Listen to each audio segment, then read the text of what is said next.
Hello, मैं S के सरोज।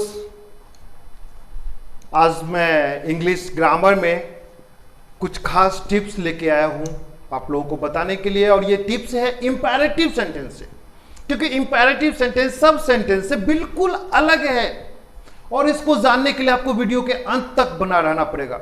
दूसरे शब्दों में मैं ये बता दूं कि इंपैरेटिव सेंटेंस इंग्लिश का एक हिस्सा है और एक इंपैरेटिव सेंटेंस, केवल इंपैरेटिव सेंटेंस के बारे में अगर आप अच्छा से जानते हैं, इंपैरेटिव सेंटेंस को अच्छा से एक्सप्रेस कर सकते हैं, तो सामने वाले पे आप बिल्कुल पता नहीं लगेगा कि आपको इंग्लिश नहीं आता है। इस चीज को आपको ध्यान रखना है।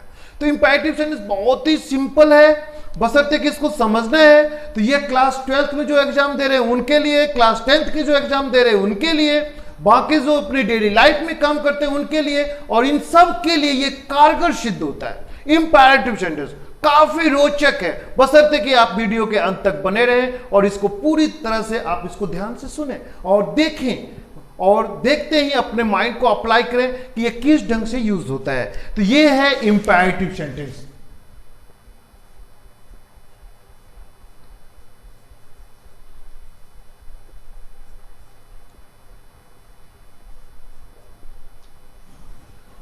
लेकिन सिर्फ इंपैरेटिव को हम बात करते हैं तो वो भी सही नहीं होगा। लेकिन इंपैरेटिव को जानने के लिए हमें जानना होगा कि इंपैरेटिव सेंटेंस होता क्या है, इंपैरेटिव सेंटेंस किसे कहते हैं, या व्हाट इज इंपैरेटिव सेंटेंस। तो सीधी सी बात होती है, जब हम अपनी बातों को आदेश के रूप में, यानी कि ऑर्डर के फॉर्म में या रिक्वेस्ट के फॉर्म में देते हैं, तो वो इंपैरेटिव होता है। यानी कि वह वाक्य जिस वाक्य के द्वारा आदेश पारित किया जाए या निवेदन किया जाए वो इंपैरेटिव होता है। आज हम इंपैरेटिव के बारे में जानने रहे, तो इंपैरेटिव को बेहतर ढंग से जानने के लिए हम इंपैरेटिव के 3 पार्ट्स में डिवाइड करेंगे। 3 हिस्से में इसको बांटते हैं। इसे हम स्टेप 1, स्टेप 2 और स्टेप 3 के नाम से जानते हैं। हो सकता है आपको बहुत सारी ग्रामर में यह बात आपको एक साथ देखने को ना मिले, पर आप यहां आपको मिल रहा है। यह एक इनोवेशन है, अपनी खोज है। यह चीज ग्रामर में अलग अलग समझाया गया और इसे मैं एक जगह एक इंपैरेटिव के अंदर में समझा रहा हूं। तो इंपैरेटिव के 3 पार्ट हो गए, imperative first part, second part और third part. Imperative first part जो होता है, इसमें आखिर बात क्या है। इसमें बोला जाता है कि फर्स्ट पर्सन जब काम देता है सेकंड पर्सन को, और सेकंड पर्सन उस काम को परफॉर्म करता है, यानी कि बोलने वाला सुनने वाला को काम देता है और सुनने वाला वह काम करता है, तो वह स्टेप 1 हो जाता है। यानी कि इसमें सुनने वाला एज ए वर्कर के रूप में, काम करने वालों के रूप में है, यानी कि कामगार है। दूसरे शब्दों में यह कह सकते हैं वो एज ए नौकर का काम करता है, यानी कि आदेश पाल, इसने इसको काम दिया और इसने यह काम किया। यह हो जाता है स्टेप 1। दूसरे में होता है कि बोलने वाला सुनने वाला को काम देता है, यानी कि फर्स्ट पर्सन सेकंड पर्सन को काम देता है, पर काम तो कोई तीसरा व्यक्ति करता है, कोई थर्ड पर्सन करता है। यानी कि यह फर्स्ट पर्सन बोलने वाले सुनने वाले को कमांड करता है, पर एक्चुअल जो काम करने वाला होता है वो थर्ड पर्सन होता है। यानी कि इसमें थर्ड पर्सन का काम जो है गार्जियन के रूप में आता है, एज ए गार्जियन, यानी कि अभिभावक का काम करता है। जबकि थर्ड स्टेप में बोलने वाला सुनने वाला को काम देता है, पर यह काम दोनों मिलके करता है, दोनों मिलके करता है, और इसलिए ये दोनों यहां में हो गया एज ए फ्रेंड के रूप में।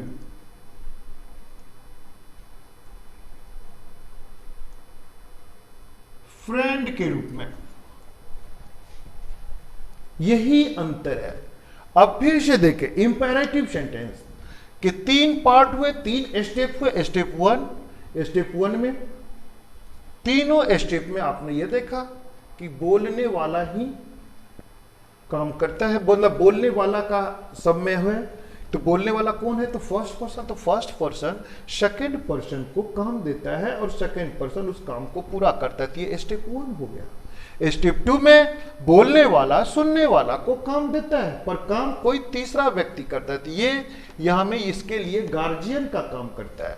जबकि तीसरा स्टेप में बोलने वाला सुनने वाला को काम देता है, पर ये दोनों मिलके काम करता है। इसलिए एज अ फ्रेंड या एज अ कोऑपरेटिव कोऑपरेट करता है, कोऑपरेट करता है, कोऑपरेट यानी कि सहायता करते हैं, यानी कि दोनों मिलके इस काम को पूरा करता है। तो चले स्टेप 1 की तरफ चलते हैं। तो स्टेप 1 में बोलने वाला सुनने वाला को काम देता है, यानी कि ये बन गया वर्कर। इसके 2 पार्ट होते हैं। फर्स्ट पार्ट में आता है ऑर्डर और सेकेंड पार्ट में आता है रिक्वेस्ट। यानी कि जब हम किसी को आज्ञा देते हैं काम करने के लिए तो ऑर्डर हो गया, जब हम किसी से निवेदन करते हैं तो वह रिक्वेस्ट हो गया। अगर ऑर्डर होता है तो ऑर्डर को भी हम अच्छा से देखें तो इसके 2 पार्ट होते हैं। एक पार्ट होता है पॉजिटिव, जबकि दूसरा पार्ट इसका होता है नेगेटिव। यहां देखें पॉजिटिव और नेगेटिव। पॉजिटिव क्या हुआ?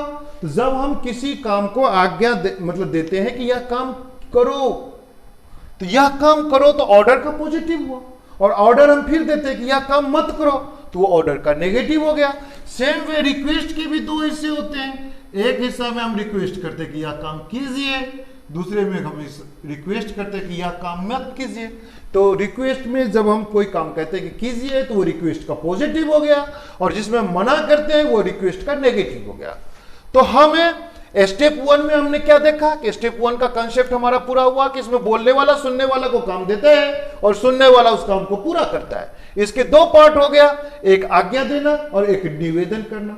आज्ञा देने का भी 2 पार्ट होता है। एक में हम बोलते हैं आज्ञा दो कि यह काम करो, और एक में आज्ञा देते हैं कि यह काम मत करो, यानी कि मना करवाते हैं। दूसरी तरफ रिक्वेस्ट का भी 2 पार्ट हुआ। तो अब हम देख रहे हैं इसके स्ट्रक्चर, यानी कि स्टेप 1 के ऑर्डर का पॉजिटिव, ऑर्डर का पॉजिटिव, यह हमें आज देखना है। तो इसके स्ट्रक्चर में देखना होता है तो किस तरह से हमारा स्ट्रक्चर तैयार होगा। इसका फर्स्ट स्ट्रक्चर होता है केवल V1, बात खत्म है। यानी कि वर्ब का एक वर्ड दे करके ये सेंटेंस पूरा हो सकता है। अब ये देखें तो V1 से सेंटेंस कैसे पूरा, आपको भी लगे ये कैसे होगा, और होता है। आप गौर करेंगे तो समझ में आएगा, बहुत रोचक है। V1 जैसे हम किसी को बोलते हैं खेलो, खेलो तो क्या कहेंगे? प्ले। बोलते हैं क्या? बोलो तो क्या? बोलो, स्पीक। चलो या जाओ, चलो या जाओ एक ही चीज होता है। क्या मतलब? गो, बात खत्म। ये देखिए कितना इजी है, पर हम इतना इजी भी नहीं होता है। थोड़ा सा हमें अपने शब्दों में और वृद्धि करते हैं और इंक्रीज करते हैं। तो वो कैसे बनेगा? दूसरा स्ट्रक्चर देखें, V1 प्लस ऑब्जेक्ट। V1 मतलब वर्ब का फर्स्ट फॉर्म और ऑब्जेक्ट है। अब इसमें क्या होता है? यहां आओ, तो यहां आओ, लेकिन नियम में है पहले वर्ब फिर ऑब्जेक्ट। हिंदी में क्या हो रहा है? तो यहां ऑब्जेक्ट हो गया, आओ इसका वर्ब है, यानी कि काम। वर्ब मतलब काम। तो यहां आओ तो पहले वर्ब है, कम हियर। वहां खेलो,